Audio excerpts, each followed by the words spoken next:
എല്ലാ കുട്ടികൾക്കും ഗിരീഷ് സാറാണ്. ഇന്ന് നമ്മൾ പ്രീവിയസ് ഇയർ ക്വസ്റ്റ്യൻസ് ആൻഡ് ആൻസേഴ്സിൽ നമ്മൾ പഠിക്കാൻ പോകുന്നത് വേവ്സ് ആണ്. വേവ്സ് ചില്ലറക്കാരനല്ല, തിരമാല തരംഗമാകുന്ന സാധനമാണ്. കാരണം പലപ്പോഴും കണിഷ്ട് ക്വസ്റ്റ്യൻ എന്ന് വെച്ചാൽ അങ്ങോട്ടും ഇങ്ങോട്ട് ട്വിസ്റ്റിംഗ് ക്വസ്റ്റ്യൻ ചോദിച്ചേക്കുന്ന ഒരു ചാപ്റ്ററാണ് വേവ്സ്. നമ്മൾ തെറ്റിക്കാൻ പല സാധനങ്ങളും അതിനകത്ത് കിടപ്പുണ്ട്. പക്ഷെ ഇനിയും നമ്മൾ തെറ്റിക്കത്തില്ല. തെറ്റിക്കും ഒരിക്കലില്ല. അന്നേരം തെറ്റിച്ച് ഒരു വട്ടം നന്നായിട്ട് കുട്ടികളെ കരയിപ്പിച്ചൊരു ക്വസ്റ്റ്യൻ ഇന്ന് നമ്മൾ അതിന് പകരം വീട്ടാവുന്ന ദിവസമാണ്. ഓക്കെ ഓക്കെ അന്നേരം നമുക്ക് ഫസ്റ്റ് ക്വസ്റ്റ്യനിലേക്ക് കിടക്കാം. Why conducting a resonance column, resonance column experiment in the laboratory you can hear the maximum sound. Resonance column എന്ന് പറയുന്ന ഒരു അപ്പാരറ്റസ് പ്ലസ് 2 പ്രാക്ടിക്കലാണ് കൂടുതൽ ചെയ്യിപ്പിക്കുന്നത്. വളരെ അപൂർവം പേര് ചിലപ്പോൾ പ്ലസ് 1 അത് കണ്ടിട്ടുണ്ടായിരിക്കുള്ളൂ. ഒരു 50% പേരും കണ്ടിട്ടില്ല എന്നാണ് എൻ്റെ വിശ്വാസം. അന്നേരം റെസൊണൻസ് കോളം അപ്പാരറ്റസ് പിന്നെ ലബോറട്ടറി ചെയ്തേക്കുന്നത് പ്ലസ് 1 ലെന്ത് ഇട്ട് ക്വസ്റ്റ്യൻ അങ്ങനെ ഇട്ടെന്നുള്ളത് ഒരു ചോദ്യം തന്നെയാണ്. പോട്ടെ, അത് നമ്മളോട് കിടക്കണം. അത് ക്വസ്റ്റ്യനിൽ നമ്മൾ വീണ്ടും ഒന്നും ചോദിക്കുന്നില്ല. You can hear the maximum sound. ആ ക്വസ്റ്റ്യനകത്ത് റെസൊണൻസ് കോളം എന്ന് പറഞ്ഞിട്ടുണ്ട്, മാക്സിമം സൗണ്ട് എന്നും പറഞ്ഞിട്ടുണ്ട്. റെസൊണൻസ് കോളം മാക്സിമം സൗണ്ട് വെച്ച് നമുക്ക് ആദ്യത്തെ ക്വസ്റ്റ്യൻ പറയാം. Which phenomenon is responsible for this? നിങ്ങൾ ആലോചിച്ച് നോക്കി, ഒരു ബോഡിയുടെ നാച്ചുറൽ ഫ്രീക്വൻസി എക്സ്റ്റേണൽ ഫ്രീക്വൻസിയുടെ വൈബ്രേറ്റ് ചെയ്യുമ്പോൾ മാക്സിമം ആംപ്ലിറ്റ്യൂഡ് അല്ലെങ്കിൽ മാക്സിമം സൗണ്ട് കേൾക്കുന്ന ഫിനോമിനെ നമ്മൾ പറയുന്ന പേര് റെസൊണൻസ്. Therefore, ആദ്യത്തെ which phenomenon is responsible for this? Maximum sound നമുക്കൊരു ചാൻസ് ഉണ്ട്, റെസൊണൻസ് എന്ന് പറഞ്ഞിട്ടുണ്ട്. അന്നേരം ആൻസർ ഈസ് റെസൊണൻസ്. ഇതിൽ നമുക്ക് വിഷമമില്ല, ഇത് 1 മാർക്ക്, 1 മാർക്ക് കിട്ടി. ഓക്കെ, അടുത്തത് is resonance column apparatus an open pipe or a closed pipe? Okay. അടുത്ത question, find the ratio frequencies of the first 3 harmonics in the resonance column apparatus. അന്നേരം രണ്ടാമത്തെ question correct ആക്കിയില്ലെങ്കിൽ 3 mark. അത് ഇതിനൊരു മാർക്കാണ്, 1 മാർക്കാണ്. അടുത്തതിന് 3 മാർക്കാണ്. 1 2 അല്ല, 3 മാർക്ക്. ഇതിന്റെ ഉത്തരം തെറ്റിയാൽ ഇതിന് ഉത്തരം. മൊത്തത്തിൽ 4 മാർക്ക് നമുക്ക് കിട്ടിയാകുമോ? എനിക്ക് നല്ല ഓർമ്മയുണ്ട്. നമ്മൾ നന്നായിട്ട് അപ്പാരറ്റസ് വെച്ച് ക്ലാസ്സിൽ പഠിപ്പിച്ചിട്ട് ഈ ക്ലാസ്സിൽ അങ്ങോട്ട് ചെന്ന് കഴിയുമ്പോഴത്തേന് കുട്ടികൾ, അതായത് എക്സാം കഴിഞ്ഞ ശേഷം ഇങ്ങനെ ഒരു ക്വസ്റ്റ്യൻ വന്നപ്പോൾ സംശയമുള്ളവർ നമ്മൾ ചോദിക്കില്ല, ഓപ്പൺ പൈപ്പ് ആണ് ക്ലോസ് പൈപ്പ് ആണ്? ഓരോരുത്തർ പിള്ളേരോട് അങ്ങോട്ട് ഇങ്ങോട്ട് ചോദിക്കും. ചിലർ പറയും ഓപ്പൺ പൈപ്പ്. ചിലരുണ്ട് ഒന്നുകൂടെ ചോദിക്കാൻ, എന്ത് open pipe close pipe? Open pipe, ചിലർ ക്ലോസ് പൈപ്പ്. കൺഫ്യൂഷൻ. ഒരു 75% കുട്ടികൾ അങ്ങ് തെറ്റിച്ചു. പ്രീവിയസ് ഇയർ ക്വസ്റ്റ്യൻ പേപ്പറാണ്. ഭയങ്കര A+നെ ശരിക്കും ബാധിക്കുന്നല്ലേ. 4 മാർക്ക് ടപ്പേന്ന് പോയി. അന്നേരം ഞാൻ അപ്പാരറ്റസ് വെച്ച് പഠിപ്പിക്കുന്ന അധ്യാപകനാണ്, ഇതൊക്കെ ഇങ്ങനെയുള്ളത് കാണിച്ചു പഠിപ്പിക്കുന്നതാണ്. ഇപ്പോഴും നമ്മൾ മറക്കുന്നില്ല, ഈ അപ്പാരറ്റസ് നിങ്ങൾ കണ്ടുപിടിക്കാൻ പോകും. പക്ഷെ നമുക്ക് കുറെ ലിമിറ്റേഷൻ ഉണ്ട്. ഇത് വലിയൊരു ട്യൂബാണ് റെസൊണൻസ് കോളം. അത്യാവശ്യം നിങ്ങൾ ഇതിന്റെ ടപ്പോ സൗണ്ട് കിട്ടും. ഇതാണ് ഇതിന്റെ ഓപ്പണന്റ്. ഇതിനകത്ത് വെള്ളം ഒഴിക്കണം. അങ്ങനെയാണെങ്കിൽ ഓപ്പണന്റ് വേണമല്ലോ. അന്നേരം ഓപ്പണന്റ് ഇതാണ്. ഇത് ക്ലോസ്ഡ് ആണ്.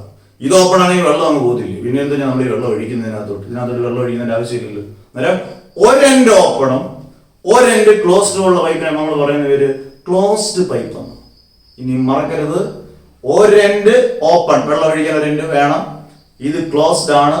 അന്നേരം ഒരെൻഡ് ഓപ്പണും ഒരെൻഡ് ക്ലോസ്ഡ് ആണെങ്കിൽ അതിനെ പറയുന്ന പേര് closed pipe. It is A pipe which closed at one end. ഒരെൻഡ് എന്തായാലും ക്ലോസ് ആവുന്നതിനെ പറയുന്ന പേര് നമ്മൾ ക്ലോസ്ഡ് പൈപ്പ് എന്നാണ്. 2 എൻഡ് ഓപ്പൺ ആവുന്നതിനെ പറയുന്ന പേര് open pipe. It is A pipe which at open at both ends. ഇനി നിങ്ങൾ ക്വസ്റ്റ്യൻ നോക്കി, ഇൻ റെസൊണൻസ് കോളം അപ്പാരറ്റസ് ഇവൻ തന്നെ and open pipe or A closed pipe. എന്ത് പറയും നിങ്ങൾ? ഞാൻ ഇത് താഴോട്ടൊന്ന് വെച്ചോട്ടെ. ഓക്കെ, ഞാൻ എത്തി. ഏത് പറയും നിങ്ങൾ ഉത്തരം? ഉറപ്പായിട്ടും ഇനി നിങ്ങൾ ഒരിക്കലും തെറ്റിക്കാൻ പാടില്ല. തെറ്റിച്ചാൽ ക്ലോസ് പൈപ്പ്. ക്ലിയർ? അവിടെ വന്നു കഴിയും പിന്നെ നമുക്ക് കൊടുത്തല്ലേ find the ratio frequencies of the first 3 harmonics in the resonance column apparatus. എന്നിട്ട് നിങ്ങൾ വൃത്തിയായിട്ട് എന്റെ നോട്ടിനകത്ത് കിടപ്പുണ്ട്, വീഡിയോക്കകത്ത് കിടപ്പുണ്ട്, നല്ല അടിപൊളിയായിട്ട് ഞാൻ പഠിപ്പിച്ചിട്ടുണ്ട്. 3 ഫിഗറൊക്കെ നല്ല വൃത്തിയായിട്ട് വരച്ചിട്ട് അതിന്റെ ഫിഗർ എടുത്ത് പറയാണ്, ഫിഗർ വരച്ചിട്ട് അതിന്റെ ഫ്രീക്വൻസി അല്ല, ഫിഗർ 1, ഫിഗർ 2, ഫിഗർ 3 3 ഹാർമോണിക്സിന്റെ ആ 3 വരച്ച് അതിന്റെ 3 ഹാർമോണിക്സ് കണ്ടുപിടിച്ചിട്ട് ഫൈനൽ ഇങ്ങനെ ഒരു ഇക്വേഷൻ കിട്ടും. ν1 is to ν2 is to ν3 ν1 ν2 ν3 എന്നൊക്കെ പറഞ്ഞ ഫ്രീക്വൻസിയാണ്. is to equal 1 is to 3 is to 5 എന്ന് കിട്ടും last. is to up to etc. ഇതിന്റെ പ്രത്യേകത എന്തുവാ? 1 ഉം 3 ഉം 5 എന്ന് പറയുന്നത് എന്തുവാ? ഓഡ് ഹാർമോണിക്സ് ആണ്. ഇതിനെ close by only odd harmonics are present. ഇത്രയും വരെ എഴുതണം. പടം വരയ്ക്കണം, എല്ലാ ഇക്വേഷൻസ് എഴുതണം, ഇത് എഴുതിയിട്ട് ഇത് എഴുതുകയും വേണം. Odd harmonics R present. ഇതിന് 3 മാർക്കാണ്. ഇനി എൻ്റെ മക്കൾ ആരും ഇത് മാക്സിമം ഷെയർ ചെയ്ത് കൊടുക്കുക. ഇങ്ങനെയുള്ള വീഡിയോസ് എല്ലാം പഠിക്കാൻ വേണ്ടി മാത്രം. പഠിച്ചിരിക്കണം, തെറ്റിക്കരുത്. ഇനി റിപ്പീറ്റ് ചെയ്ത് ചോദിച്ചാൽ തെറ്റിക്കുന്നവർക്ക് മാർക്ക് പോകും. അല്ല വേറെ പണിയില്ല കേട്ടോ. പഠിച്ചിരിക്കണം. അങ്ങനെ നമുക്ക് അടുത്ത ക്വസ്റ്റ്യൻ. അത് നമ്മുടെ അടുത്ത ക്വസ്റ്റ്യൻ 2020 നിങ്ങളുടെ ക്വസ്റ്റ്യനിൽ തന്നെ തുടങ്ങാം. A steel wire has a length of 12.0 meter. 12 meter മതി. 0.0 എന്നൊക്കെ പറഞ്ഞ ഡെക്കറേഷൻ ആണ്. And a mass of 2.1 എന്ന് എഴുതിയതിന് കുഴപ്പമൊന്നുമില്ല. Kilogram. What is it tension? നമുക്ക് ടെൻഷൻ ഉണ്ടാക്കാനുള്ള ക്വസ്റ്റ്യൻ ആണ്. Tension in the wire. If speed of a transverse wave, ഇത് ഇമ്പോർട്ടന്റ് ഡാറ്റയാണ്. On the wire is 343 meter per second. Okay വാ. തന്നിരിക്കുന്നത് length L is equal to 12 meter വന്നിട്ടുണ്ട്. M വന്നിട്ടുണ്ട് 2.10 എന്നും 2.1 എന്ന് എഴുതിയാലും സെയിം ആണ്. 2.1 കിലോഗ്രാം. V തന്നിട്ടുണ്ട്. സ്പീഡ് ഓഫ് എന്ന് പറഞ്ഞാൽ വെലോസിറ്റിക്ക് തുല്യമാണ്. V തന്നിട്ടുണ്ട് 343 മീറ്റർ പെർ സെക്കൻഡ്. യഥാർത്ഥത്തിൽ മീറ്റർ പെർ സെക്കൻഡ്. യഥാർത്ഥത്തിൽ വെലോസിറ്റി ഓഫ് സൗണ്ട് എന്ന് പറഞ്ഞാൽ 340 മീറ്റർ പെർ സെക്കൻഡ് ആണ്. അധ്യാപകർ ഏത് എഴുതുന്നോ അത് ഡേറ്റ അതുപോലെ തന്നെ എഴുതുക. 343 മീറ്റർ പെർ സെക്കൻഡ്. ഇനി നമ്മൾ പഠിച്ചിട്ടുണ്ട് സ്മോൾ എമ്മും സ്മോൾ എല്ലും തന്നിട്ടുണ്ട്. നമുക്ക് കണ്ടുപിടിക്കുന്ന ടെൻഷൻ ആണ് കണ്ടുപിടിക്കേണ്ടത്. അതായത് നമ്മൾ ക്യാപിറ്റൽ എം കണ്ടുപിടിക്കണം. ക്യാപിറ്റൽ എം എന്ന് പറഞ്ഞു കഴിഞ്ഞാൽ മാസ് പെർ യൂണിറ്റ് ലെങ്ത് അല്ലെങ്കിൽ ലീനിയർ ഡെൻസിറ്റി. അതിനുള്ള ഇക്വേഷൻ ഉണ്ട്. Capital M equal small M by L. ഈ സ്മോൾ എൽ എന്നാണ് ഇവിടെ എരയായിട്ട് നമുക്ക് തന്നിട്ടുണ്ട്. ഓക്കെ, അതിന് capital M equal to 2.10 by 12. അതിന് ക്യാപിറ്റൽ എം ഈക്വൽ കൃത്യമായിട്ട് കിട്ടും 0.175. യൂണിറ്റ് നിങ്ങൾ നോക്കിക്കണം. ക്യാപിറ്റൽ എം സ്മോൾ എമ്മിന്റെ മാസിന്റെ കിലോഗ്രാം ബൈ ലെങ്തിന്റെ metre, kilogram per metre. Clear? ഇനി നമുക്ക് ടെൻഷൻ വേണം, ട്രാൻസ്വേഴ്സ് വേവ് വേണം. അന്നേരം equation simple. V is root of T by M. റൂട്ടിലൊക്കെ ഇട്ട് ചെയ്യാൻ ഇച്ചിരി പാടാ. അതിന്റെ ആവശ്യമില്ല. രണ്ട് സൈഡിലും ഒന്ന് സ്ക്വയർ ചെയ്താൽ പിന്നെ രണ്ടു പേർക്കും പിണക്കില്ലല്ലോ. എന്നിട്ട് ഇതിനെ അങ്ങ് സ്ക്വയർ ചെയ്ത് V സ്ക്വയർ ചെയ്യുമ്പോൾ V സ്ക്വയർ. ഈ റൂട്ടിനെ സ്ക്വയർ ചെയ്യുമ്പോൾ റൂട്ട് അങ്ങ് പോയി. T by M. നമുക്ക് കണ്ടുപിടിക്കേണ്ടത് ടെൻഷൻ ആണല്ലോ. T is equal to cross multiply ചെയ്തേ V square M. Capital M ആണ് കേട്ടോ. T is equal to V square എന്ന് പറഞ്ഞാൽ 343 the whole square into 0.175 എന്ന് പറഞ്ഞാൽ T is equal ചെയ്ത് നോക്കണം 2.05 into 10 raised to 4 newton. Tension എന്ന് പറയുന്നത് ഫോഴ്സ് ആണ്. ഫോഴ്സ് ആകുമ്പോൾ അതിന്റെ യൂണിറ്റ് എന്ന് പറയുന്നത് ന്യൂട്ടൺ ആണ്. Okay, clear? അടുത്ത ക്വസ്റ്റ്യൻ. ഓക്കെ വാ. പവർ വരണം കേട്ടോ. അടുത്ത ക്വസ്റ്റ്യൻ ഒരുപാട് വട്ടം റിപ്പീറ്റ് ചെയ്ത പ്രീവിയസ് ഇയർ ക്വസ്റ്റ്യൻ. ഓക്കെ, ക്വസ്റ്റ്യനിലേക്ക് കിടക്കാം. Use the formula V is equal to root of gamma p by rho to explain why the speed of sound is independent of pressure, increase with the temperature, increase with the humidity. കൊള്ളാല്ലേ? 3 question 3 mark അല്ലെങ്കിൽ 4 മാർക്കൊക്കെ ഉള്ളതാണ് കേട്ടോ. അന്നേരം ഈ equation ഏതാണ്? V is equal to root of gamma p by rho. വേറെ ഒന്നുമല്ല, നമ്മുടെ ന്യൂട്ടന്റെ ഇക്വേഷൻ കറക്റ്റ് ചെയ്ത ലാപ്ലേസ് കറക്ഷൻ ആണ് ഈ equation. V is equal to root of gamma p by rho. പക്ഷേ ഇതൊക്കെ ചെയ്യണമെന്നുണ്ടെങ്കിൽ നമ്മൾ ഈ ഇക്വേഷൻ കറക്റ്റ് ചെയ്യാൻ പോകും. നിങ്ങൾക്ക് ഇഷ്ടമുള്ള നിങ്ങൾ കറക്റ്റ് ചെയ്യുമ്പോൾ നിങ്ങളുടെ പേരും കിട്ടും, ലാപ്ലേസിന്റെ പേര്. ഓക്കെ, നമുക്ക് നോക്കാം. Density is equal to mass by volume. ഇത് വളരെ ഇമ്പോർട്ടന്റ് ക്വസ്റ്റ്യൻ ആണ് കേട്ടോ. Density is equal to mass by volume.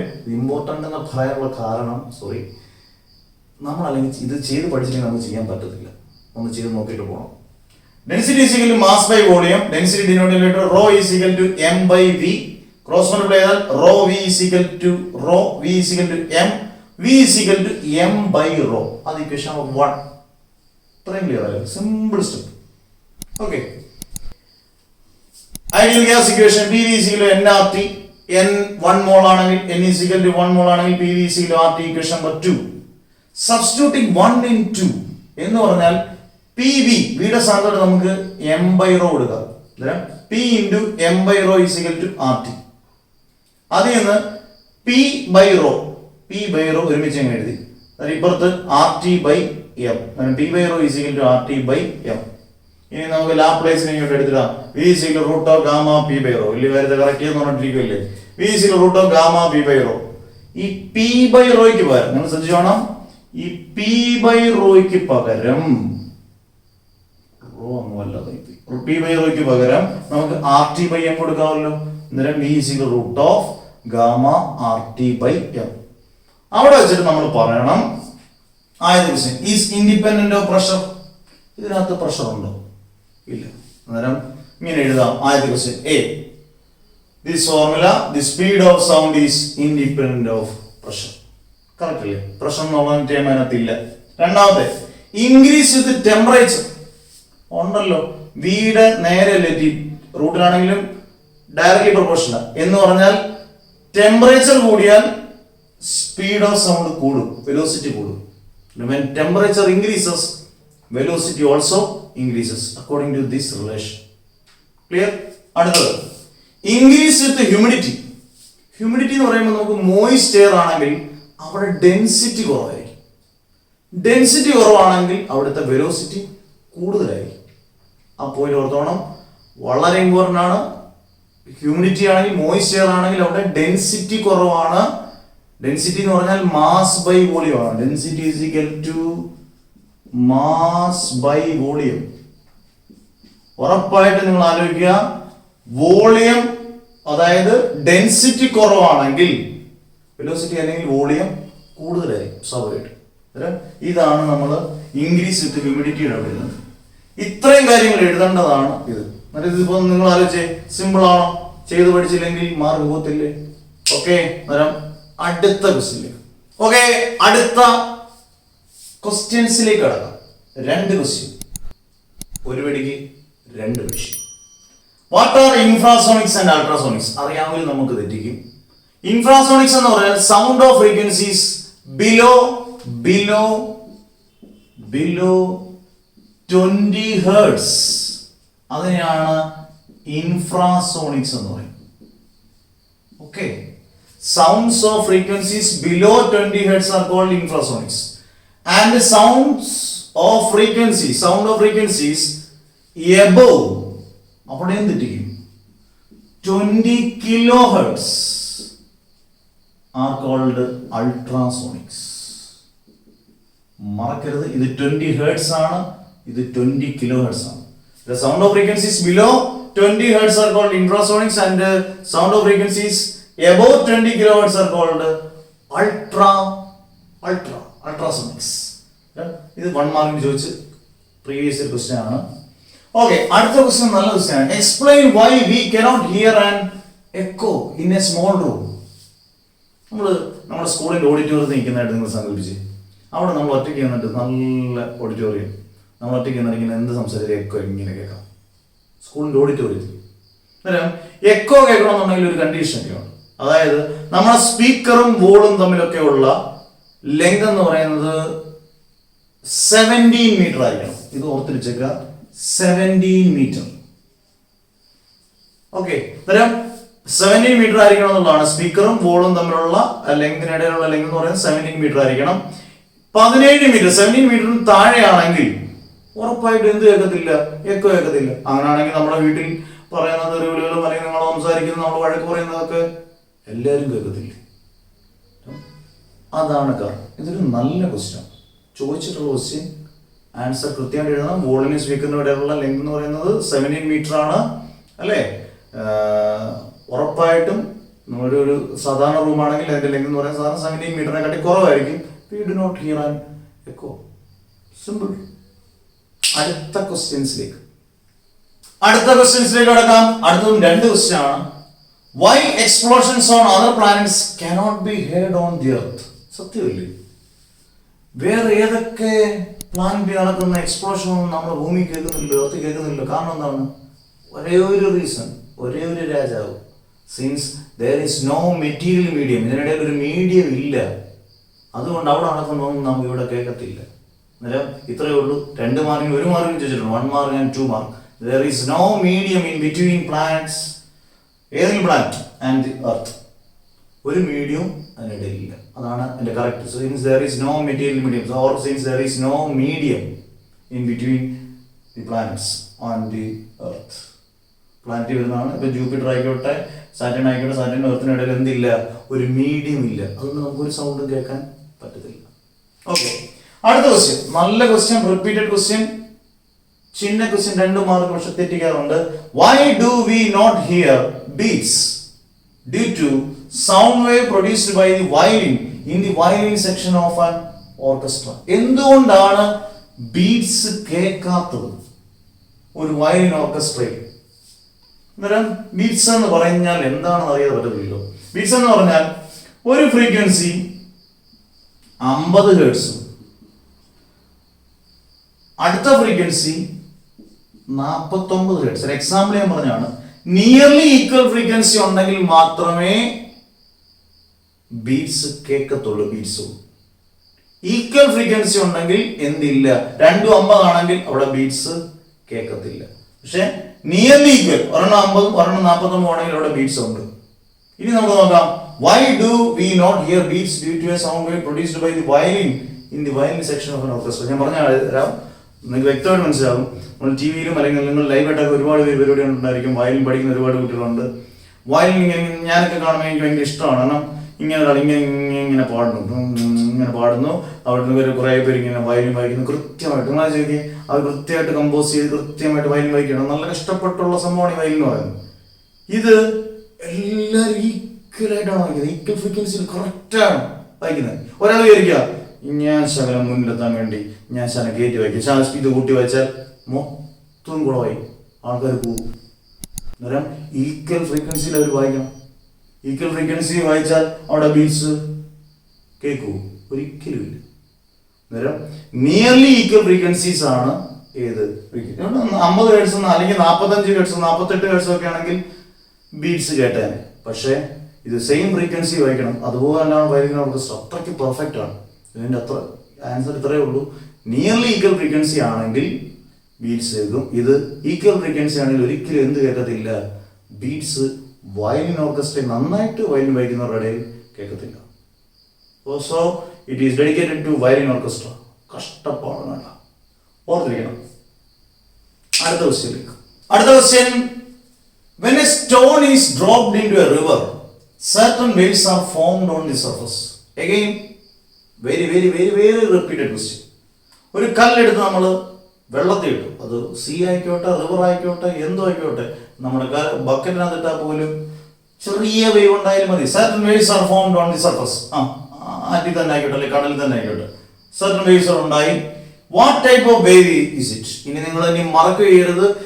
കല്ലിട്ട് ഒരു വേവ്, വെള്ളത്തിൽ കല്ലിട്ടിട്ട് ഒരു വേവ് ഉണ്ടായാൽ അത് സംശയിക്കേണ്ട, ഇവൻ തന്നെയാണ് എൻ്റെ ഉത്തരം. Transverse wave, no doubt. Is it a progressive wave? Explain. എന്നാലും നമ്മൾ മൂന്നാമത്തെ അടുത്ത ക്വസ്റ്റ്യൻ വായിക്കണം. If yes, derive a mathematical expression for the above case. കണ്ടോ, അവിടാണ് നമ്മുടെ ബ്രെയിൻ കുറച്ചുകൂടി ചിന്തിക്കേണ്ടത്. ഇത് is it a progressive wave? Explain. ഞാൻ നോ എന്ന് എഴുതിയാൽ പിന്നെ ഈ ക്വസ്റ്റ്യൻ്റെ ആവശ്യമില്ലല്ലോ. ഇതിന്റെ ഉത്തരം is it a progressive wave? Yes, it is a progressive wave because each particle of the medium vibrate simple harmonically. അത്രയും മാത്രം എഴുതിയാൽ മതി. എക്സ്പ്ലെയിൻ എന്ന് ചോദിക്കുമ്പോൾ each particle of the medium vibrate simple harmonically. Okay.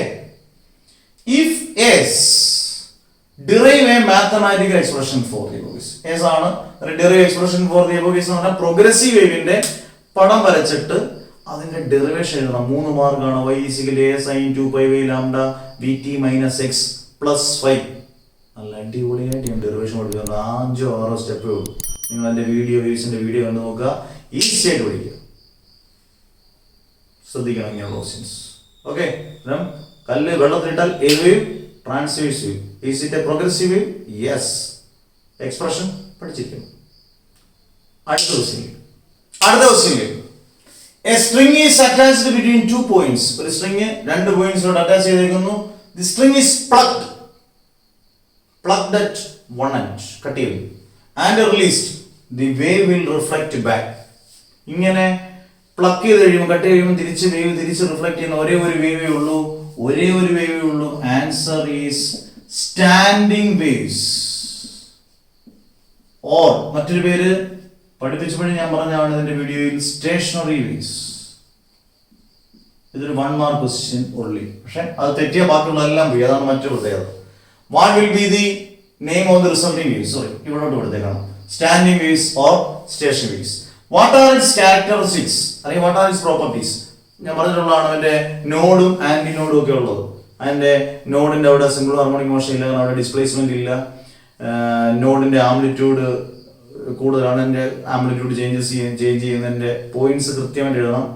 Distance between നോഡും anti നോഡും തമ്മിലുള്ള പ്രത്യേകത, distance between 2 nodes or antinodes, മറ്റേ λ/4ഉം λ/2, ഈ പോയിന്റ്സ് ഒക്കെ എഴുതുന്നതിനാണ് 4 പോയിന്റ് കൃത്യമായിട്ട് എഴുതണം. അതിന് 2 മാർക്ക്. ചില്ലറ കാര്യമല്ല. Explain with the help of mathematical representation. അന്നേരം നിങ്ങൾ എന്ത് ചെയ്യണം? ആ പടം വരയ്ക്കണം. ഇങ്ങനെ വരുന്നതിന്റെ പടം. ഇതിപ്പോ ഇങ്ങനെ ഫ്ലോയി ഇങ്ങനെ വരുന്നതിന്റെ ആ മൊത്തത്തിലുള്ള പടം വരച്ചിട്ട് അതിന്റെ ഫിഗർ വരച്ചിട്ട് കൃത്യമായിട്ട് നല്ല എഴുതി പഠിച്ചാലേ അത് എഴുതാൻ പറ്റത്തുള്ളൂ. നല്ല മാത്തമാറ്റിക്കൽ റിലേഷൻ ഒക്കെ വരുന്നതാണ്. അതിന്റെ പടം വരച്ചതിന്റെ ഡെറിവേഷൻ എഴുതണം. ഓക്കെ, അന്നേരം അതും ഓക്കെ. അന്നേരം ഒരിടത്ത് പ്ലക്ക് ചെയ്താൽ തിരിച്ച് റിഫ്ലക്ട് ചെയ്യുന്ന ഏത്? Standing waves or stationary waves. വെള്ളത്തിൽ കല്ലിട്ടാൽ കിട്ടുന്ന വേവ് ട്രാൻസ്വേഴ്സ് വേവ്. പഠിച്ചു കഴിഞ്ഞു, അടിപൊളി. അടുത്ത question again repeated and last question. ശ്രദ്ധിച്ചിരിക്കുക, പറഞ്ഞത് കേട്ടോ. When a train traveling at a high speed with its whistle blowing approached to you on the platform, the pitch of sound whistle appears to rise. Pitch എന്ന് പറയുന്നത് നമ്മുടെ ഈ pitch അല്ല, ഫ്രീക്വൻസിയാണ്. Frequency of sound whistle appears to rise. Which scientific phenomenon is behind it? State the phenomenon. ഇതിപ്പം ഒരു പ്ലാറ്റ്ഫോമായിട്ട് നിങ്ങൾ എഴുതുക. ഇതൊരു പ്ലാറ്റ്ഫോമിൽ ഞാനിങ്ങനെ നിൽക്കുകയാണ്. റെയിൽവേ സ്റ്റേഷന്റെ പ്ലാറ്റ്ഫോമാണ്. ട്രെയിൻ ഇങ്ങനെ അടുത്തോട്ട് വരുമ്പം അതിന്റെ സൗണ്ടിന്റെ ഫ്രീക്വൻസി കൂടുകയോ കുറഞ്ഞോ? അടുത്ത് വരുമ്പോൾ സൗണ്ടിന്റെ ഫ്രീക്വൻസി കൂടി. അകന്നു പോകും. നമ്മളിന്ന് അകന്നു പോവുകയാണ്, സ്വാഭാവികമായിട്ടും ഫ്രീക്വൻസി കുറഞ്ഞു. ഈ ഫിനോമിനെ പറയുന്ന പേരാണ് മറ്റൊന്നുമല്ല, ഡോപ്ലർ എഫക്റ്റ്. എന്ത് എഫക്റ്റ് ആണ്? Doppler effect. Answer is Doppler effect. Explain the phenomenon. ഈ ഫിനോമിനൻ നന്നായിട്ട് എക്സ്പ്ലെയിൻ ചെയ്യുക, കൃത്യമായിട്ട് ഡെഫിനിഷൻ പറയുക. എന്നിട്ട് ഇക്വേഷൻ നാം nu dash is equal to മറ്റേ v minus vl by v plus vs into nu. ആ ഇക്വേഷൻ ഡെറൈവ് എന്ന് വേണ്ട, ആ ഫിനോമിനൻ എഴുതിയിട്ട് ഇക്വേഷൻ എഴുതിയിട്ട് ലെറ്റേഴ്സ് എന്തൊക്കെയാണെന്ന് കൃത്യമായിട്ട് പറയുക. അതിന് 2 മാർക്ക്. ഇതൊക്കെ സ്ഥിരം ചോദിക്കുന്ന ക്വസ്റ്റ്യൻ. ട്രെയിൻ അടുത്തോട്ട് വരുമ്പോൾ ഫ്രീക്വൻസി കൂടി, അകന്നു പോകുമ്പോൾ ഫ്രീക്വൻസി കുറഞ്ഞു. Which phenomenon? Doppler effect. ഇങ്ങനെ വേണം നിങ്ങൾ വേവ്സ് പഠിക്കാൻ. എല്ലാം പഠിച്ചതിനു ശേഷം previous year question paper and answers പഠിച്ചിട്ടേ +1 പരീക്ഷയ്ക്ക് പോകാം. ഓക്കെ, കഷ്ടപ്പെടുമ്പോൾ നിങ്ങൾ കഷ്ടപ്പെടണം. Maximum hard work equal maximum mark. മേടിച്ചെടുക്കണം, നമ്മൾ എടുക്കുക കേട്ടോ. Okay, bye, see you. Okay.